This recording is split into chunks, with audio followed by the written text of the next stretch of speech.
Welcome to the Master the NEC podcast, the ultimate destination for anyone passionate about the electrical trade. Whether you're a seasoned electrician, an eager apprentice, or just someone who wants to dive deep into the world of electrical work, you've come to the right place. Join your host, Paul Abernathy, a true authority in the industry with over 38 years of trade experience, as he electrifies your mind with in-depth discussions, expert tips, and valuable insights that will keep you ahead of the curve. Each episode, Paul will illuminate the complexities of the trade, decode the National Electrical Code, and share the latest industry trends, all while empowering you to take your electrical career to the next level.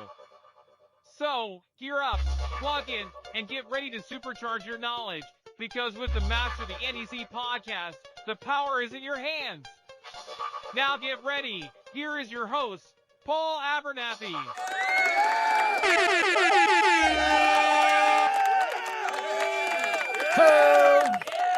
What up, everybody? Paul Abernathy here. Welcome to another episode of Master the NEC podcast, where we talk about just about anything that has to do with the National Electrical Code.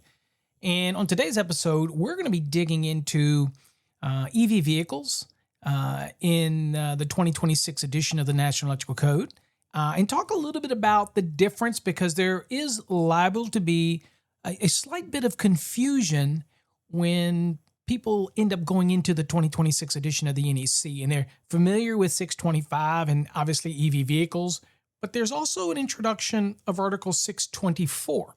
And I think it's very important that this new article is introduced to people so that there's no confusion, because I know plenty of people that try to intermix 625 and 624 when there's no intermixing that's necessary depending on what you're dealing with. So we're going to get into that today.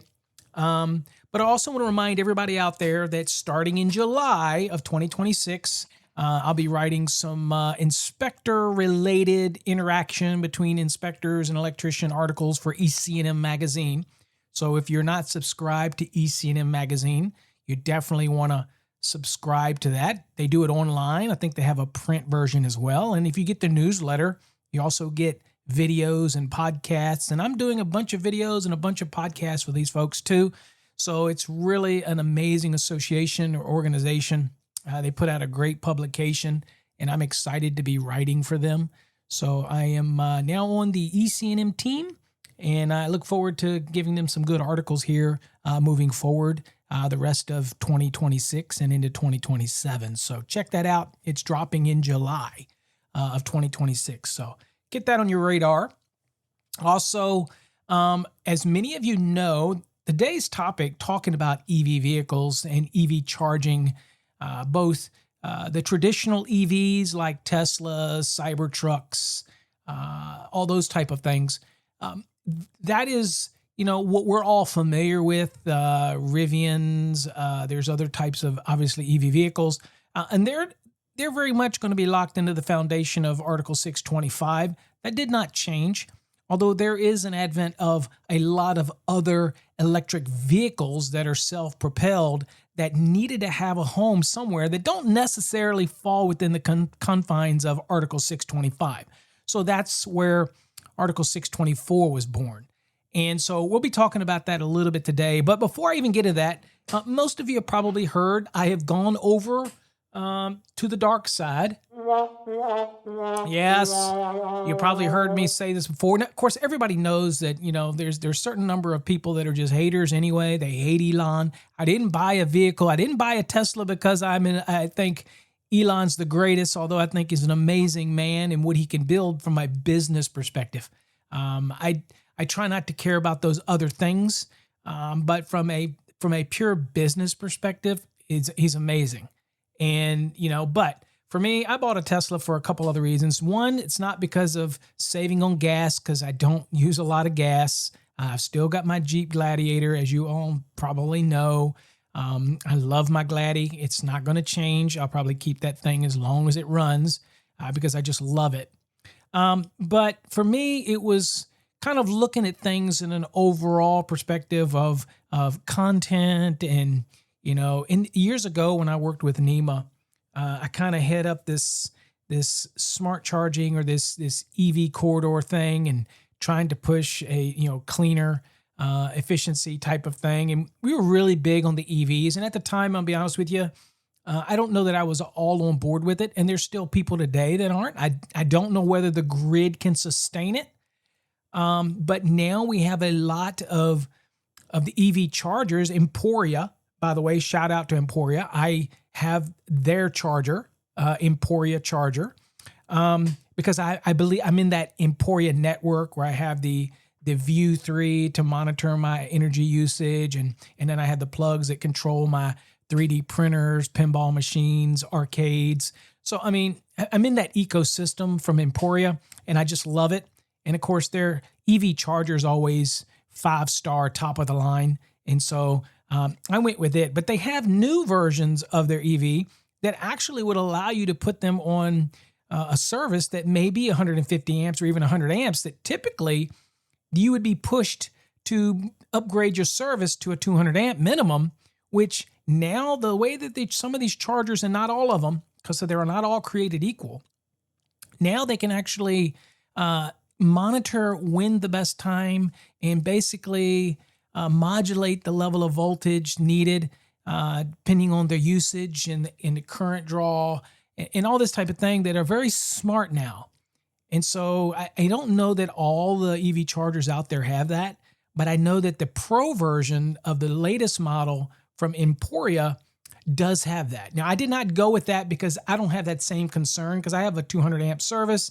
And I really, when I monitor my usage, I'll be honest with you, call it just me, but at any given time, I'm probably not pulling 10 amps in this house. So it wasn't necessary for me anyway. But so I went with their normal classic charger, and it connects to their Emporia app, and it's just going to be a great addition. So that's what I went with. But there's many options out there for folks. But I think the point is today is that we can manage capacity as much as we can based on the existing grid. And it just means that we, rather than a overall approach to total revamping, that if we're going to do it slowly, and I think jurisdictions will upgrade things slowly because they can't do it any other way, that you're going to be able to ease or dip your toe into the EV market if you're interested and not have a big concern. There's a lot of people out there that would, I had a couple people, that when I said that they texted me and go, Paul, why in the world would you invest in a Tesla? Why would you get a Tesla? And really some nasty comments. And I'm sitting there going, first, it's my choice. Secondly, the efficiency of these vehicles today, the batteries and the warranties, 8 years, 120,000 miles, warranties. And I'm a technology guy, right? I've always got the smartwatches, the latest smartphone. As y'all know, my offices are decked out with all the latest gear, switching gears, computers, top of the line, everything. And so it just made sense to me because of all the features. Now, I don't know that I'm 100% sold on this full self-driving thing. I think that I'll probably do most of the driving when I do use it. It'll be very sparingly, but it's there. And they are, they're setting the trend for that. Not everybody agrees with it. Not everybody is in the market for an EV vehicle. And hey, I don't blame you. I didn't think that I would be, but I'm certainly not getting rid of my Jeep anytime soon. It's just it's a nice. I like the look of the Model Y. I got the red one with the white interior. And I think it looks nice. And I think it's going to meet my limited needs. If I have to fly, I'm only 40 minutes from the airport. And so it just makes sense for me. I don't really commute anywhere anymore. I don't go to, leave to an office every day. And so it's not really a concern that some people may have with it. And people say, give me gas. And I agree. I love my gas. I love my Jeep. But, I'm going to get a little bit of a flavor of both. And I'm going to be able to report on, if they're not efficient or there's problems, I'm going to report it on my social media channels. So I'll be adding some of that content so you can kind of see how it goes. But that's just because I'm always curious. And luckily, I'm in a position where I can be that curious and invest in these type of things. So definitely doing it. But there's still a heavy amount of confusion when it comes to the 2026 edition of the National Electrical Code when it understands what has changed when it comes to EV vehicles. Now, The fundamental split here between Articles 624 and 625 is that 625 remains the on-road automotive EV article, okay? Nothing's changed there.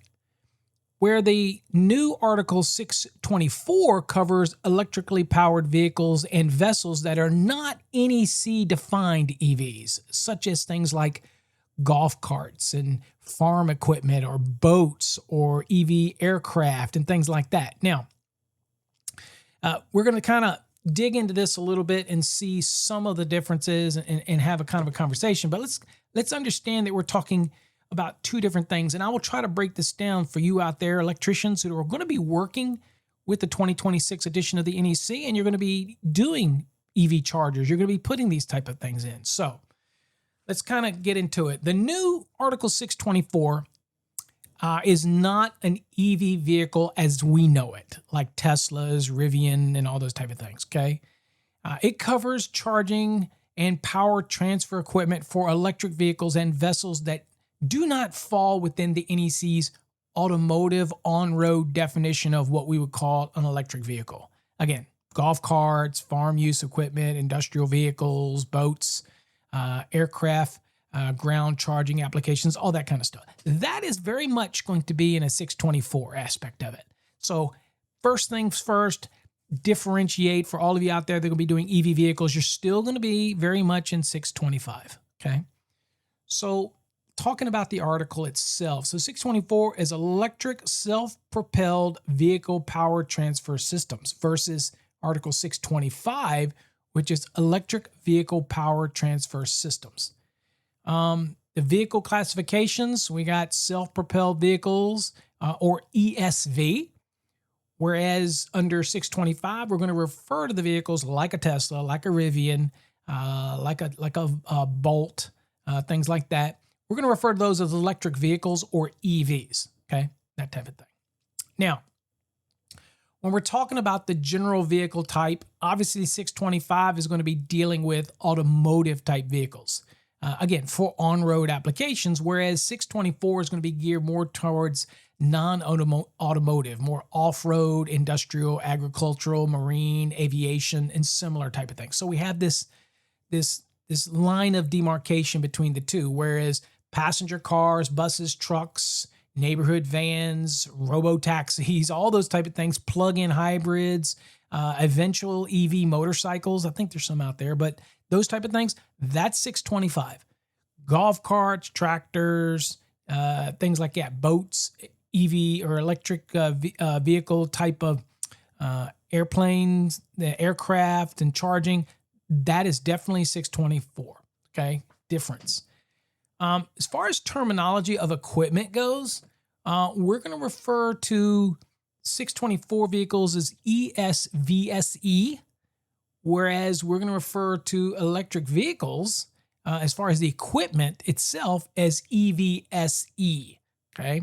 So difference there in the two is ESVSE for 624 equipment and EVSE for 625 equipment.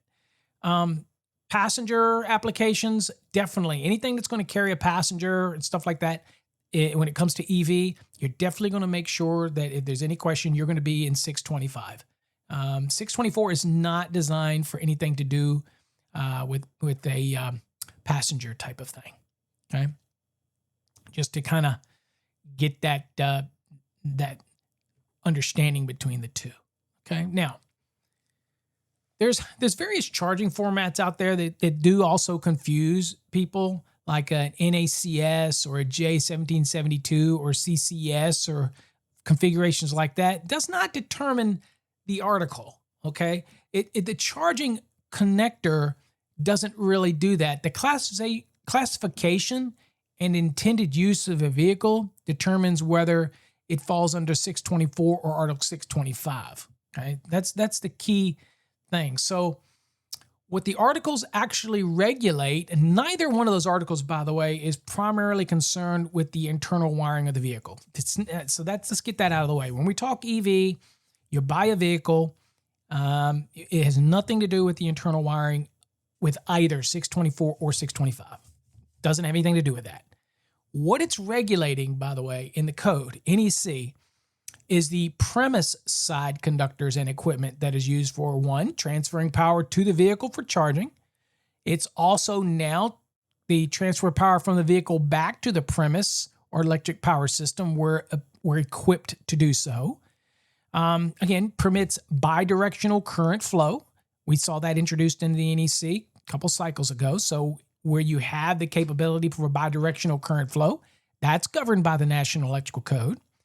And connect the vehicle to the actual premise wiring system, and how we do that through chargers, through cord and plug, all of that is regulated, okay, with the NEC. So the NEC regulates the wall connectors, the chargers, the branch circuits, disconnecting means, receptacles where applicable if you're going to do a cord and plug, the grounding, overcurrent protection, power management equipment, that type of thing. Now, the internal battery cells, the onboard charging, the propulsion motors, and vehicle wiring are generally outside of the NEC's premising wiring scope. Okay, so let's kind of remember we're drawing this line. So think of it this way: as an electrician, it's what you're going to touch that's going to have some guidance to do with the NEC is going to help with. You're not touching any of the components or anything that is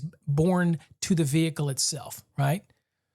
So when we talk about wall connectors, hardwired or cord and plug, when we talk about the wall connector, it is EV supply equipment, or we call it EVSE. So EVSE stands for EV, electric vehicle supply equipment. In a typical AC charging installation, much of the actual AC to DC charging function is performed by the equipment on board the actual vehicle.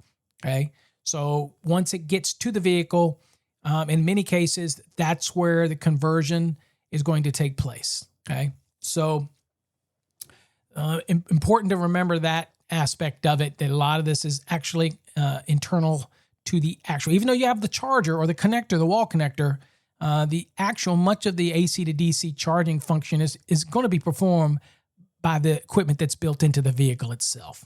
Okay. So let's take a 1,000-foot view for everybody that may be new to the 2026 edition of the NEC and are taking a first-time look at Article 624, because you already should be fairly familiar with 625, right? It's the 624 that's relatively new ESV article for everybody. So 624 was created because the electrical industry increasingly charges vehicles that are electrically propelled but are not automotive type or on the road type of vehicles. And we've talked about this. We're talking about the golf carts. We've seen these in a lot of communities, not just golf courses, right? You have some of these jacked up golf carts that are going through these communities everywhere, these retirement communities and all this kind of stuff. So, but you also have a lot of electrically powered agricultural tractors and equipment that's being introduced in the industry, industrial trucks and material handling vehicles, airport ground support vehicles, the little tuggers and things like that are more often than not now electric. You even have I've seen something, I don't know what the video I watched, electric boats and marine vessels that are basically ESV, electrically propelled, and that's pretty cool. And then you have certain aircraft charging installations. Now, in casual conversation that people have every day of the week, people may call these EV, right? So they may call that golf cart, I've got an EV, it's a golf cart. Or yeah, that's my agricultural tractor, that's my EV for agricultural, okay? They may call it that, just in conversation. However, the 2026 NEC used a narrow defined meaning of electric vehicle and classifies the other group as electric self-propelled vehicles to differentiate it. Is that a word? Differentiate? Yeah, I guess it is. To distinguish distinctive determinations in order to determine whether or not something fits into Article 624 or something fits into Article 625. Okay? So 624 follows much the same basic organizational structure as Article 625. And it includes the requirements for things like listing of equipment, the rating of equipment, branch circuits and sizing, the use of flexible cords and cables, personnel protection, things like GFCI, disconnecting means where necessary, and of course, power export and bidirectional operation, because there are a lot of these really high-end golf carts or these ESV vehicles that actually are bidirectional and can actually be used as a ESS in many cases, okay? An energy storage system. So the technology is rapidly changing, and obviously the batteries are getting better and better and better, okay? Now, one of the things we got to keep in mind, it includes provisions intended for industrial, agricultural, and controlled environments. For example, I guess if I have to give an example, Article 624 permits certain ESV charging output cables to be as long as 50 feet, right? While 625 generally limits an EV charging cable to like 25 feet unless an approved cable management arrangement is provided. So there is allowances for ESV that may differ from an EV. And that may be the actual cable length, okay? So the longer ESV allowance recognizes the obvious that farm, industrial, marine, and similar equipment may be charged in controlled locations rather than ordinary public parking spaces. So they may need a little longer cord. And so that distinguishes that different allowance that has been factored into 624 that wasn't necessarily in 625, because most of those are going to be ordinary public parking access or driveway access or things. It may be slightly different. So it understands that. Now, 625 for things like Teslas and other models of ordinary road vehicles, nothing's changing here in the 2026 when it comes to that aspect of it. So 625 is going to continue to apply to automotive type of on-road vehicles like the Tesla Model 3s, Model Ys, S and Xs, Rivians, those type of things, any of the cyber trucks and all those type of things. And it's going to include all of the electric passenger cars from other manufacturers who are going to come out and make EV vehicles, okay? But it also applies to electric buses and vans. It also applies, believe it or not, to the hybrid plug-in electric vehicles, which is using a little bit of gas and a little bit of electric in order to be able to give you that hybrid. But that's also going to apply to things like electric motorcycles, if you start seeing those out there a lot. I just have not seen any of that, but I know they're out there. And of course, you're also going to have neighborhood electric vehicles intended for roadways. Would be things like the, I can't remember the name of it begins with a W, but it's being used around Dallas. It's like a robo-taxi service, and Waymo, something. Anyway, it's like that.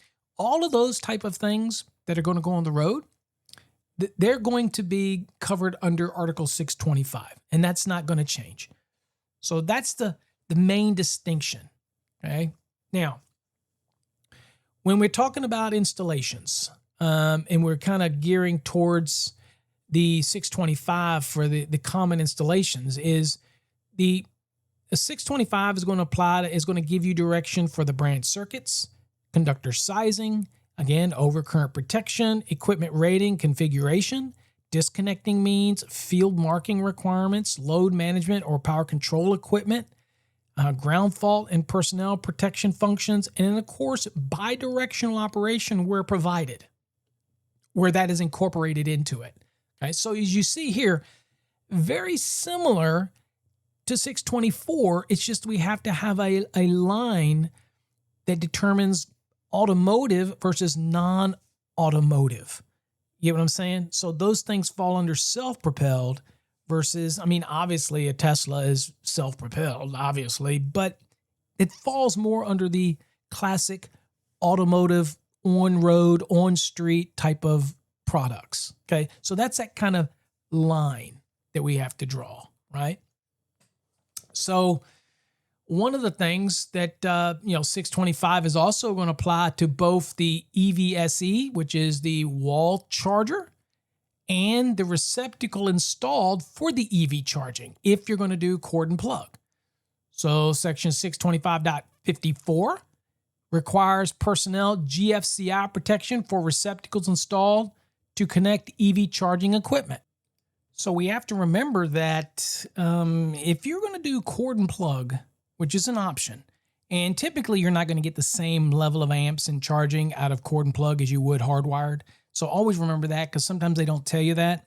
So you may get 40, you may have a charger that you'll get 48 amps out of, but if you cord and plug it, you're only going to get 40 out of, or it may even be less than that. So it depends on the manufacturer. But just remember, you're always going to get more out of a hardwire application. But the point is, you're going to require GFCI protection if it's on a receptacle, whether you're in a garage or you're outside or whatever. Okay, so that's going to require GFCI protection. So even if a manufacturer of an EV charger that you buy, an EVSE, and they happen to say that they don't want you to put it on a GFCI, you have no choice. You have to put it on a GFCI unless you hardwire it. If they give you a cord and plug and tell you not to put it on a GFCI, then there's a problem. And then you would need to not put it on a receptacle. Why? Because it's pretty clear if you look in the National Electrical Code, and we kind of go, and I'll just go here with you. If we go to 625.54, here's what it says. It says ground fault circuit interrupter protection for personnel. It says all receptacles installed for the connection of electric vehicle charging shall have ground fault circuit interrupter protection for personnel. Now remember, even if the charger has some level of GFCI or equivalent built into it, that does not override the requirement in 625.54, whether you like it or not, okay? Whether the manufacturer says don't put it on GFCI, then you better not use a receptacle. Then you better go on and hardwire it, okay? So when you're ordering, for example, in mine, when I ordered my EV charger, I had two choices. You can hardwire or you can cord and plug. Well, for me, it's a no-brainer. I'm sitting there going, well, I want to get the maximum potential output from it, and so I'm going to go hardwire. So it was a no-brainer for me.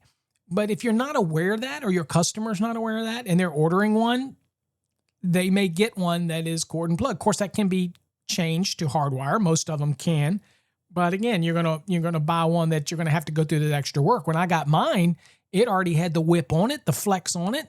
Everything was great. It was just boom, plug and play, if you will. Okay, put it right into the panel, done.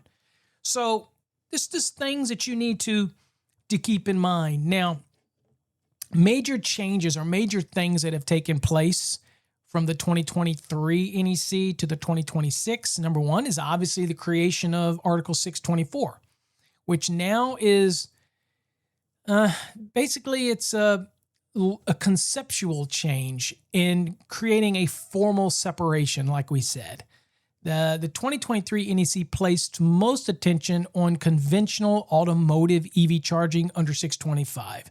And the 2026 creates the separate article for those electric self-propelled vehicles and vessels that do not actually meet Article 625. So it's kind of plugging up, if you will, that loophole or that issue where people go, well, I don't know what to do when I've got this that's not necessarily an EV vehicle, but where does it fall into? Okay. So the practical rule now, or the way to plug this into your mind, is if it's on the road, automotive, EV, then you're going to be using Article 625. If it is non-road or non-automotive electric self-propelled equipment, then you're just going to default to Article 624. Now, remember, there's other articles you have to follow in the code. There's other things, branch circuits, there's all this type of stuff. But this is just if we're talking about the fundamentals of 624 versus 625. Okay, that's all we're talking about.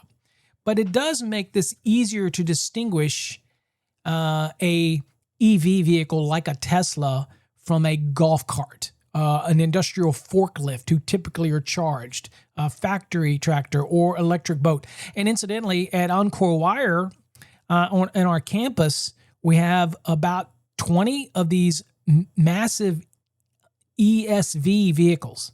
Okay. And they're amazing. They're decked out. They look like little rolling limousines that we run people all over the facility for these tours. But they're electric and they charge. And so prior to this, you just had to follow the general rules and of conductor sizing. And I mean, you didn't really have a whole lot of guidance because they obviously were not designed to go on road. Okay, they weren't automotive. So now there's a little more guidance in that. Now, 625.4 requires qualified persons. So Section 625.4 of the 2026 NEC requires permanently installed EV power transfer system equipment to be installed by qualified persons. Now, you've heard me talk about this before, and I'm going to say this, and, occasionally I could get poo-poo from this. This is new. And what this is basically saying is, just because you're an electrician and you're licensed to do so does not necessarily make you a qualified person. No different than I know how to put on a 3-shingle tab on a roof does not make me a roofer. Okay. It doesn't, because your license may say that you could do a solar farm. Doing so does not make you a qualified person just because you hold an electrician's license and you could do it under your license. So to truly be a qualified person, you need to have some training, some education, some understanding. And of course, if you're going to be doing a lot of EV work, it's not brain surgery. Okay. Once you do a couple, you'll knock it down. This is one of the ones where I think qualified person is going to, if I had to set the bar lower, then this is where most licensed electricians can easily follow these rules, and I'd consider them qualified persons. I would. I would not consider Johnny Do-It-Yourselfer homeowner the qualified person. But again, they're allowed to do their own wiring in most states. So, I mean, they could do it. They have that right. But at the end of the day, the threshold to be a qualified person when it comes to EV is pretty low. These are not really difficult things to follow. And you know what? If you're an electrician and you're not familiar with the EV charging and you're not familiar with this, then a couple videos on YouTube, believe it or not, you're already licensed in the trade. So that's considered education, and that is how you get to be the qualified person. You get a little bit of extra education, that type of thing. Listening to podcasts like this, watching videos, understanding that's going to give you that qualification. You know what I'm saying? Okay, so just so you know that. Now, this is directly relevant to the hardwired wall connector type of things. The rule is not merely saying that the person must know how to connect two ungrounded conductors and an equipment grounded conductor. That's not what it's saying. A qualified person must have the skills and knowledge related to the construction and operation of the equipment and must understand the hazards involved, especially if you're going to start installing chargers where you're going to be having to adjust its output. Okay, so it's something like a EVSE with an adjustable setting, and we'll talk about that in 625.42 here in a minute. But you have to understand how that works. And if you don't understand how to work the software, if you don't understand how to program something, then you might not be necessarily that qualified person. A homeowner plugging a listed, let's say a Tesla mobile connector into an existing receptacle is different from permanently installing a new wall connector, a branch circuit, and power management system, maybe with an app or some kind of way to adjust the output depending on their current limitations of their service or whatnot. And in some of them, like the new Pro version from Emporia, is auto-adjusting, auto self-adjusting, okay? You set it in the app and it automatically takes care of it based on the condition of use or availability. Those things just kind of work itself. That's some new technology. And the code is now accounting for that in 625.42. So it's just a rapidly changing industry that you just need to have that little extra education. Now, 625.5 establishes field marking requirements. Now, in the 2026 edition, it added detailed marking requirements for installed EV power transfer equipment. Okay? Marking generally must be external. Okay? It must be permanent. It has to be visible after the installation, and it's based on the equipment's actual supply configuration. Okay, so required information include items such as the supply voltage, number of phases, frequency, the full load current for each incoming supply circuit, short circuit current ratings, and SCCR, which is typically something that's going to probably be on the nameplate anyway, right? So things to keep in mind. Now, this is especially important for adjustable EVSEs, and a lot of them are today where you can actually adjust the level of output from the EVSE. So you may have, and we'll just stick with this one because it's the most popular. It's this to use the Tesla name. It's, a Tesla wall connector may be commissioned at a current setting below its maximum capability. Okay, so maybe you're setting it at 32 amps versus 40 amps or 48 amps, depending on whether it's hardwired or cord and plug, okay? The installed system must be identified based on the actual configuration and rating, not merely the theoretical maximum of the product. So that's one of the things that you have to understand when dealing with this is that, the marking and the requirements are going to require you that if you're going to be dialing this back, then you need to make sure the markings reflect that. So it's extremely important that you understand that. Now, Section 625.43 greatly expanded disconnecting requirements. So the 2023 language was considered shorter. The 2026 NEC divides the requirements into several specific conditions, right? So general disconnecting provisions. So an EVSE and a wireless power transfer equipment, which is referred to as a WPTE, must have a means of disconnecting the equipment from its supply. So it has to have some type of disconnecting means. Now, panel could be right there beside it. That may be all you need, okay? Now, for permanently connected equipment, the disconnecting means must generally be readily accessible. Where the disconnect is remote from the equipment, identification is required so that the personnel can locate it. Okay, so again, we're getting into those location rules that if you're working on it, it's somewhere remote that it's not obviously the ability to see it, or following the rules of, let's say, 110.25, for example, then what happens is it needs to be made such a way that it is. Now, the disconnect must also be capable of being locked in the open position, and that would also mean that it has to meet 110.25 where required.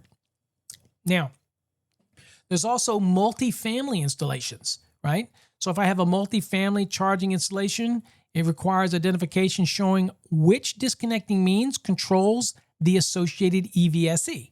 So I might have multifamily buildings, multiple EVSEs, and it needs to be clearly identified where the source is for these and which disconnect is relevant to what EVSE is being installed. Okay, it's important where numerous wall connectors are located in a common parking garage, but supplied from different tenant panels, house panels, power distribution system, whatnot. So this is very important that if you're doing, for example, an apartment complex, and that is one of the provisions that they're going to have the EVSEs for their tenants, then if there are multiple disconnects based on each tenant having supplying power to their EVSE, that it is labeled as such and it's very clear where the source is for this, okay?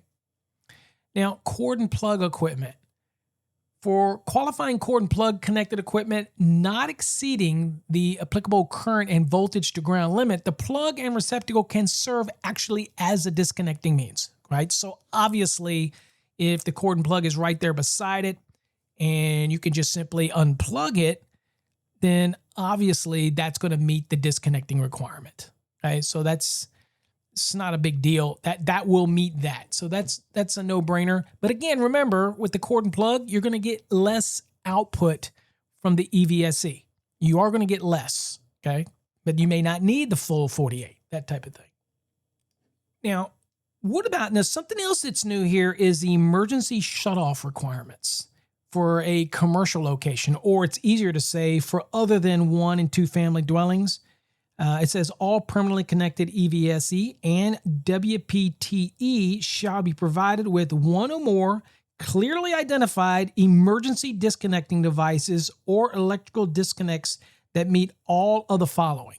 Okay, so the emergency control generally must be readily accessible, be located between 20 and 100 feet.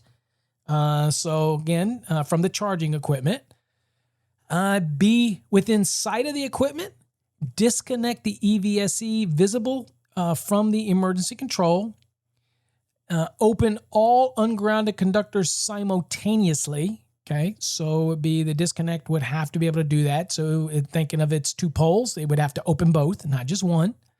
Require a manual reset to put this emergency control back into service, and carry specific EVSE emergency disconnect and vehicle energization warning markings. Now, the warning markings is necessary because operating the premise side emergency disconnect does not de-energize the battery inside the vehicle. Okay, the battery's still there. If you're connected to it, it's still there from the vehicle in. Okay, so this emergency shutoff provision that we're talking about here does not apply to the ordinary wall connector such as a Tesla at the 1 and 2 family dwelling. This exception does not eliminate all other disconnect requirements. Okay. Now, there was an actual proposed TIA that would have substantially changed this new emergency shutoff language, but it wasn't issued by NFPA Standards Council. So as of the 2026 requirement, it still remains in place. So keep that in mind. And I'm not aware of any actions after that. There may be, and somebody that's maybe more knowledgeable on that, anything that might have come after that. I'm not aware of that. Now, okay, so this brings us to one of the things, this is the really kind of the start area of part 3 when it comes to the installation. And we're talking more about the PCS or Power Control System Coordination. Now, section 625.42, it continues to permit EV charging loads to be controlled rather than require the service or feeder to be sized as though every charger will operate at its maximum output simultaneously. So the 2026 language is coordinated with the NEC's Broad Power Control System or PCS requirements. This can be especially valuable for a house, let's say we talked about it, where it's 100 amp or 150 amp service.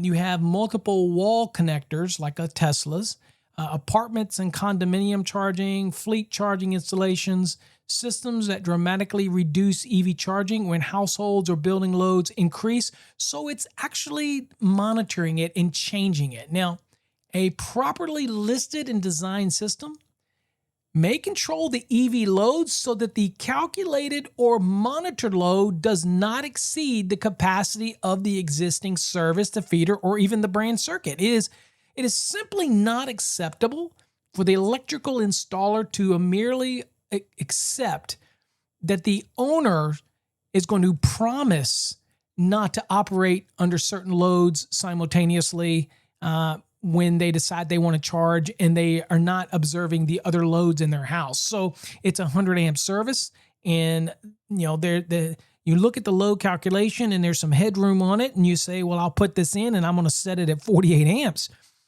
But you gotta trust me. You have to tell me as the electrician to the owner, you're not going to be able to charge it at 48 amps. You're going to have to dial it back. And usually you can do that in your app. You can do that in the Tesla app. You can do that in other apps for other type of chargers. I can do this in the Emporia app when it comes to the EV charger. You could do this stuff.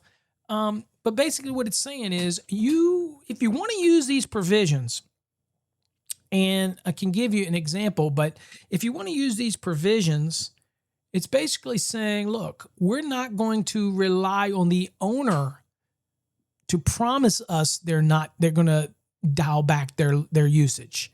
In other words, not going to charge at 48 amps when their panel can't handle it.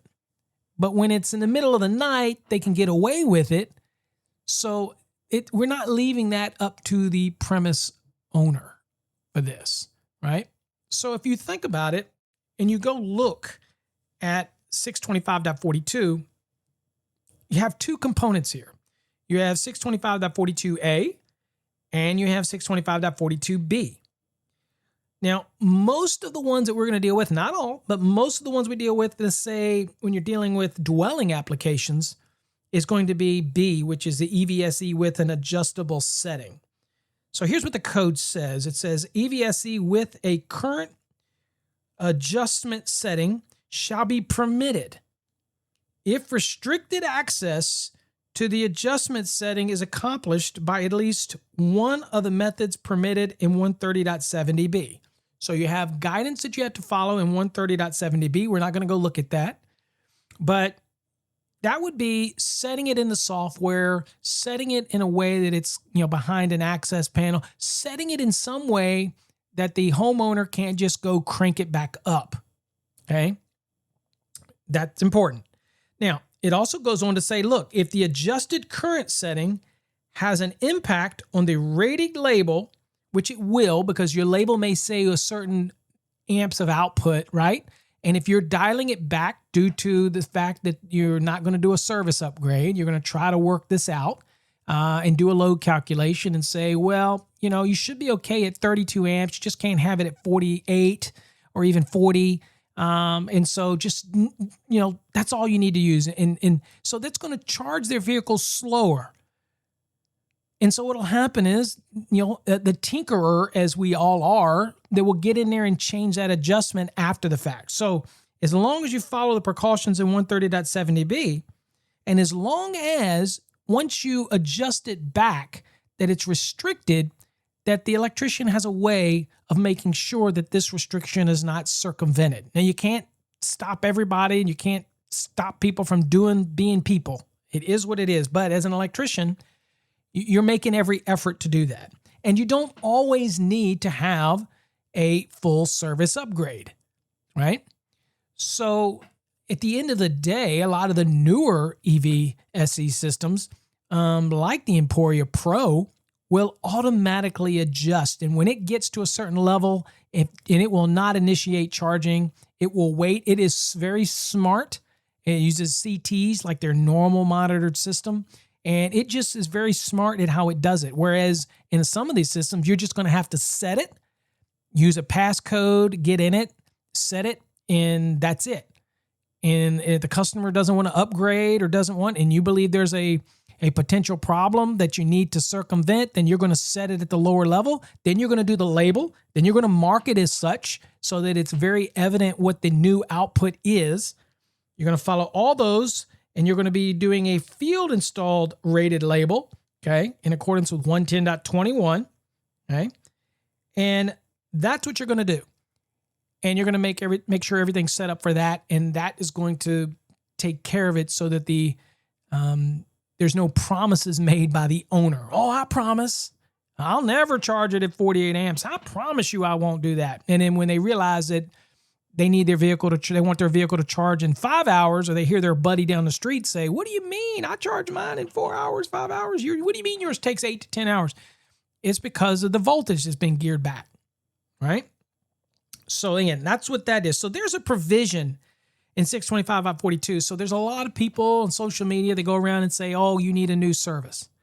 Now, I'm going to tell you, if you have to dial it back so much that it basically defeats the purpose of achieving a level 2, then what's the point?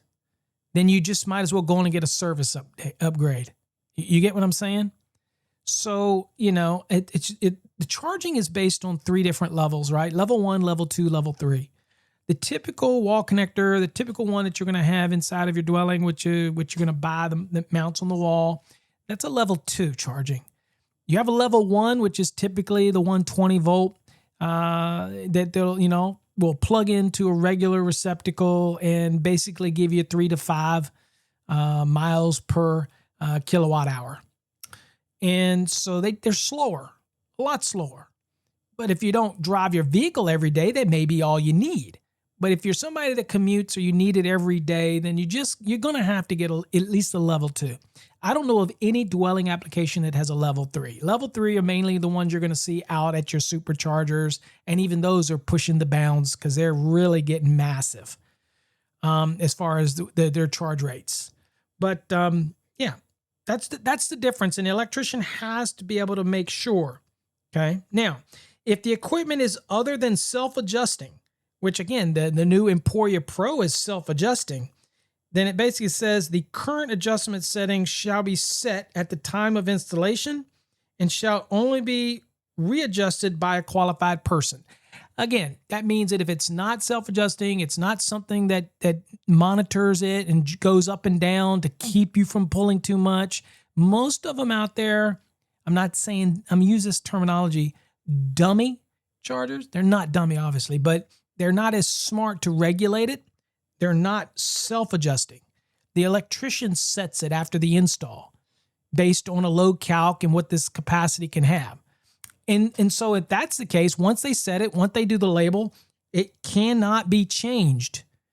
Okay? It cannot be changed unless they get a qualified person to do that, because you've already determined there's a reason we had to dial it back. Service just can't handle it. Feeder just can't handle it. Okay? Those type of things. Keep that in mind. Okay? And I don't mean to be long-winded on that, but I think there's a lot of people out there that are selling people new service upgrades, and they maybe don't need it. And maybe they don't need to charge their vehicle every day. So again, there's a big misconception out there as well. I mean, these EV vehicles today typically get anywhere from 250 to 300 miles per charge session. So again, the EPA, the equivalency they say for the Tesla Model 3 long range is like 357 miles. Well, we know we're not going to get 357 miles based on the wind and conditions of use in the field, hills, and you're not going to get it. That's just to look good on paper. Plus, you're never going to charge the thing really to 100% unless you're going on a road trip. Usually, you're going to be limited to about 80%, depending on the type of battery that you have. But at the end of the day, those numbers are very misleading. But for most people like me, the average commute is about 30 or 40 miles a day. So you could spend your whole day or 2 days and never have to charge the vehicle if you didn't want to and still be okay. So you might not need to charge it at 48 amps every night. So again, I don't want to sell people a new service when they may not need it. You get what I'm saying? In the new systems, for example, it's $499, for example, for a smart EV charger, and they range in different prices. But for $100 more, you can get the EV Pro from Emporia, for example, that does that monitoring of your power, and it moves the voltage level all over the place depending on what's being drawn. That is truly a smart charger. Okay. And it's always a top rated. Emporia is always a top rated. Everybody just goes for the Tesla charger because that's what they, it's a Tesla. I need a Tesla charger. No, I encourage you to do your research. I did mine, and I would not have anything other than an Emporia. That's me. But at the end of the day, that's what your electrician's for. And hopefully they're going to be, not unscrupulous, we should say, and try to push things down a customer's throat that they really don't need. Okay. Also, people say, well, I don't want to spend $499 and $600 to have it installed by an electrician if I'm not going to get any more than the regular old standard wall receptacle is going to give me. But you are going to get more. Okay. You are going to get more. Even at the least, you're going to get, way more. Instead of 3 to 5 miles per kilowatt hour, you're going to probably get 20 to 30 without even going to the maximum 48 amp output of a lot of these chargers today that are hardwired. You get what I'm saying? So I think range anxiety is probably more people just don't understand it and they freak out than really don't need to worry about it. But again, it's the flavor of the month. So people say, well, I'm worried about the battery. You've got a great warranty on your batteries in most of these manufacturers, so I wouldn't worry about it. I'm not worried about it. I can tell you that. Okay. Anyway.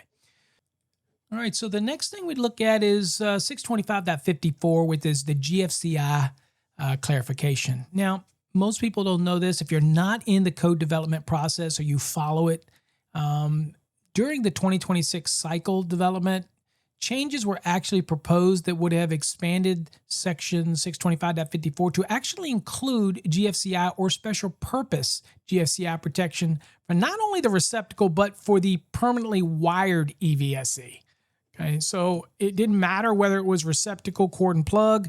It just was in general, they wanted EVSEs to have GFCI protection. So now, those proposed changes were actually overturned throughout the NFPA appeals process.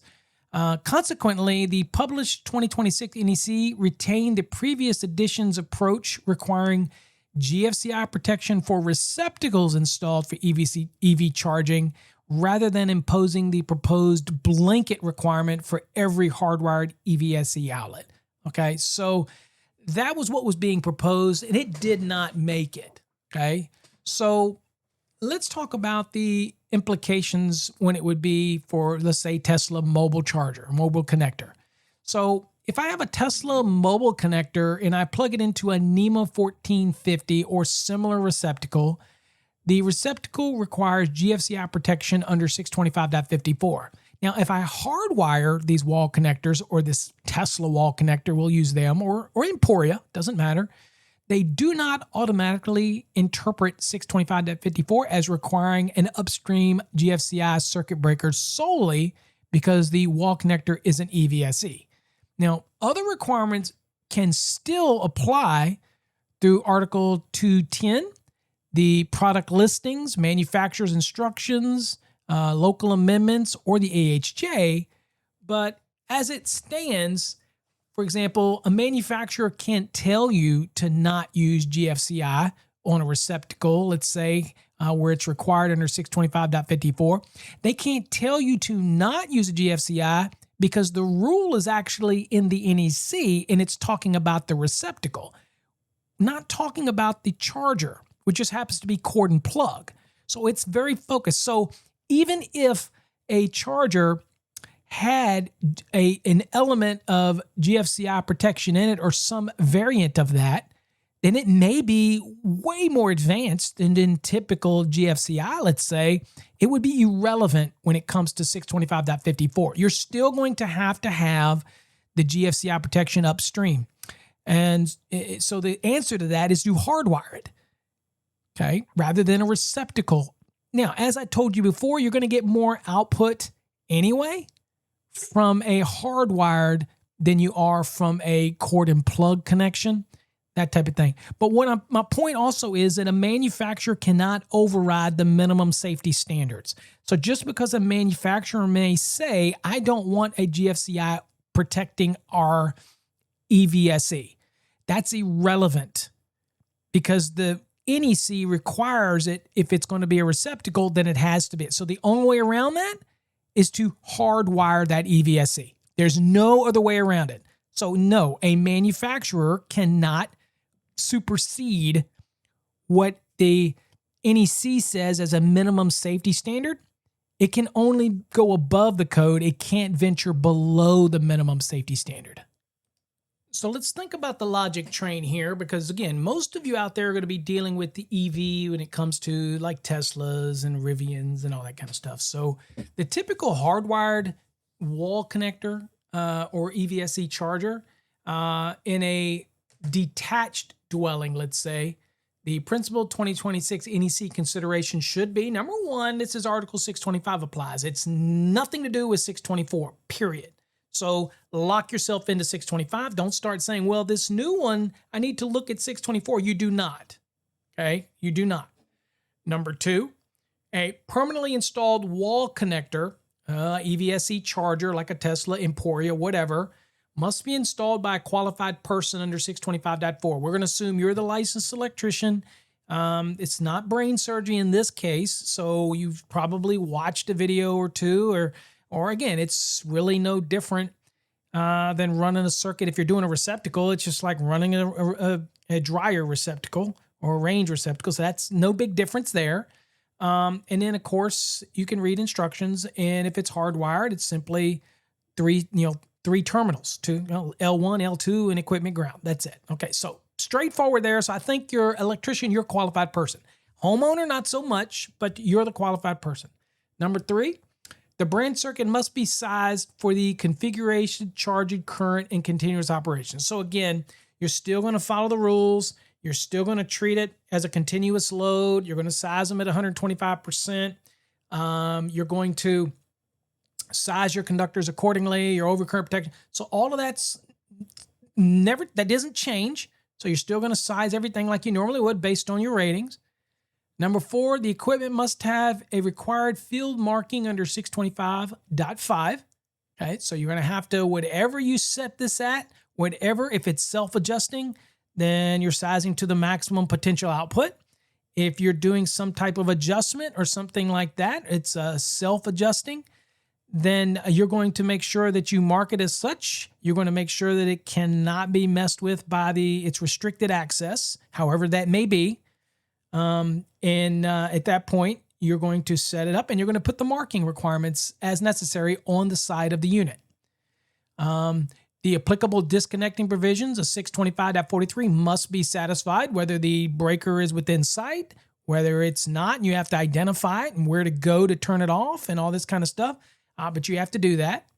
If it's a commercial application other than 1 and 2 family, for example, then a commercial emergency shutoff in 625.43 doesn't apply to 1 and 2 family dwellings, but you have to follow those rules if it is a commercial emergency shutoff that's necessary under 625.43. So just keep that in mind. But if you're doing, 1 and 2 family dwellings, single family dwellings and all, that's not going to be an issue for you there. You're not going to need the emergency shutoff. Section 625.54 is receptacle. You make sure that you're going to provide GFCI, whether it's outdoors, indoors, in a garage. Remember, you still got the rules in 210.8 for garages and outdoors, GFCI protection on receptacle. You still have all that in play. But you have specifically 625.54 that's directing you to have that GFCI protection. And it cannot be handled by the EVSE itself. It must be in the circuit. It must be protecting that receptacle. Okay? So whether or not the charger is plugged into it or not, it has to be GFCI protected, period. There is still a lot of people out there who think, well, the protection's better in the EVSE. That may be true, but at some point, somebody's going to come along and unplug that EVSE and try to use that receptacle for some other need. And if you already require the EVSEs in a garage, for example, to be GFCI protected, and any receptacle that you install outside has to be GFCI protected, this just makes sense. A bit of redundancy, but it makes sense, right? So again, that should be a no-brainer. So if you want to get around that, you're going to hardwire, okay? Number 8, it says a listed load management or PCS arrangement can be used where the existing service cannot accommodate unrestricted maximum charging, which could come out of that unit. So if that's the case, then most of these units today have some type of load management, whether it's in the app, whether it's directly controlled on the device, maybe dip switches that are inside of the module, inside the wall connector. I don't know, but they have to have something.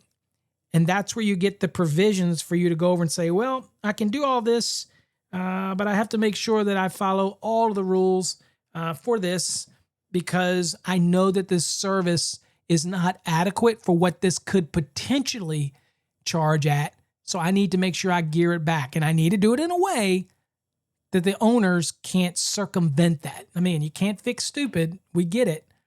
But you've got to make that effort as the electrician.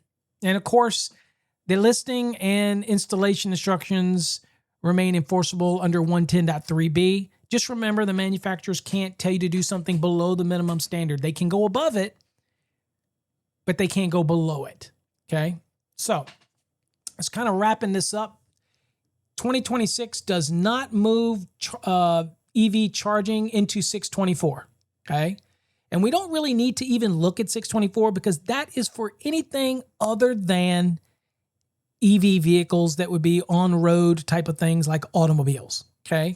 Everything else is going to fall under 624, okay? So instead, it makes Article 625 clearly the automotive on-road EV article and creates 624 for those rapidly growing categories of non-automotive electric equipment, right? So that's an ever expanding as things start to expand, off-road vehicles and all that kind of stuff. Totally different. Let's keep those out of 625. For people like Tesla owners, Rivian owners, and the installers that do that, the most consequential change in 2026 are the mandatory qualified person installation for permanently installed equipment. And it just means you have to have a little knowledge. The new field marking requirements, again, if you're going to do it's a self-adjusting. If the unit's not self-adjusting, it's manual adjusted, and you're going to be changing the output of that EV because, again, they may not have a service that's adequate. The code's going to allow you to do this, but you're going to have to dial it back, and you're going to have to mark it as such and keep it in a way that the homeowner cannot adjust it, okay? Biggest change here, much more detailed disconnecting requirements in marking and labeling and identification and all that. If it's in the garage, for example, and the panel's right there, it's obviously within sight, it's right there, then it's really easy. And again, if it's cord and plug, that can serve as a disconnect. We have the new commercial emergency shutoff provision. So if you're doing something other than 1 and 2 family and it falls into commercial, then you're going to have an emergency shutoff provision. It's not brain surgery, but you got to have one. Okay, so there's procedures for that. You have better coordination with power control systems. Again, being able to not just drive somebody into an immediate service change. There is provisions now that's going to make it, and you've got equipment now that does all this self-adjusting that you could utilize, like an Emporia Pro model, for example. Confirmation that the proposed universal upstream GFCI expansion for hardwiring did not become a published rule. So again, if you want to get around that GFCI requirement, then just don't use a receptacle, hardwire it. Okay, so the NEC is a model code. So its enforceable requirements depend on the addition and the amendments adopted by your state or local jurisdiction. Again, I can't speak for all jurisdictions who may amend something. I don't try to do that. I don't care about what's in your jurisdiction. That's up to you to understand what the amendments may be, okay? So just be aware of those things. So I just wanted to kind of give you a quick overview. We're not going to, again, dig into 624 because that should be pretty self-explanatory. If you need to do something that's non-automotive type of electric type of vehicles, then you go there. If you're doing Teslas, Rivians, plug-in hybrids, and all that kind of stuff, then again, you're going to stay firmly in 625, so nothing is going to change there. It's just some additional requirements that came into play. Okay? All right, folks, I hope you got something out of today's episode, just kind of me dabbling into the EVs. I can tell you I'm going to have a lot of content on mine because I want to test some things. I want to see how resilient these batteries are. I want to push them.